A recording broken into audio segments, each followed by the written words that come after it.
they calling this the Memphis Zoo? You see how this shit is so called Egyptian or ancient Kemet? You see what I'm saying? Cause this is, see what I'm saying? Why they got this so-called zoo in Memphis? Are all the zoos in the so-called United States, are they made like this? Oh, they made this specifically like ancient Egypt or ancient Kemet, because this is ancient Egypt or ancient Kemet. And they call it the Memphis Zoo. See what I'm saying? Memphis, the zoo. And what is the zoo? The zoo is based on zoology of the zodiac. See what I'm saying? Zodiac dealing with signs. See what I'm saying? I got a quick question for you, bro. And I don't want to mess this up. I'm trying to figure out where is all right in Africa. It's a place called Memphis, right? Is that in Egypt or is that in Nigeria? Memphis. It's next to the river. Now I think it's one of the Nile rivers or something like that. Memphis. I think I know what you're speaking about. It might be an Egyptian like city there, but Right. yeah, because like And it sits right off on the river, right? It sits right off on the river. Yeah, because it's kind of hard to understand kind of the history there, because you gotta understand how Egypt is divided to multiple Right. like countries, nomes, and each of them was ruled by different people and shit like that. Memphis is one area. There's Right. Temple of Luxor. There's so many different areas there. No, see, the reason why I asked you that is because I really don't know if it's Egyptian or Nigeria, or whatever. But Yeah.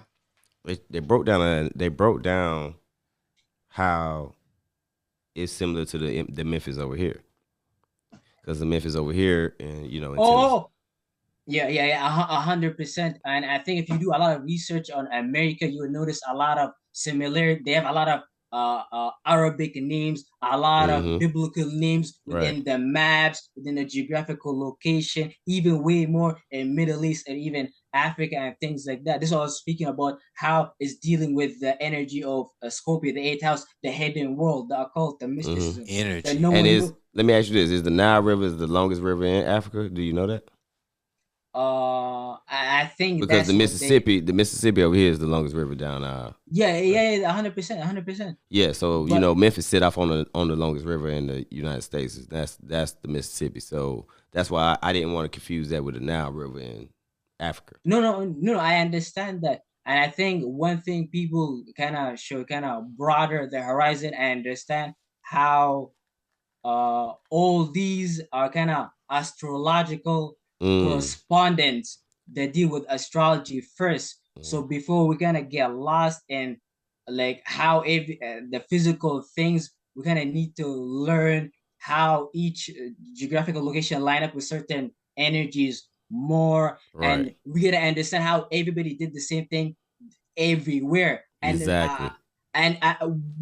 There's no problem with saying everything started like in like America, because if you think about this, is the Western Hemisphere dealing with the fall season, how we felt, how the talk about the Bible, Enoch, the story of the angel falling, but that's the entire story of humanity. So you could say the first place the entire humanity fell is like in America, and from there kind of I argue we moved kind of shit like we got lost and shit like that. Oh damn!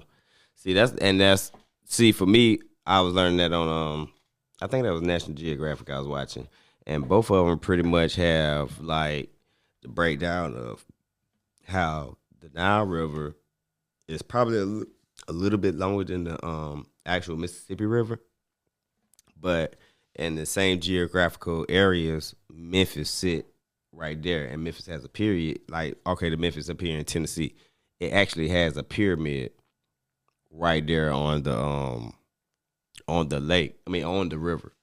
And then when you look at the picture that it showed, I want to say the Nile River, I'm not sure. But whatever river that is in Africa, they show a pyramid right there on the same side. And I was wondering if you knew the similarities of why they did that.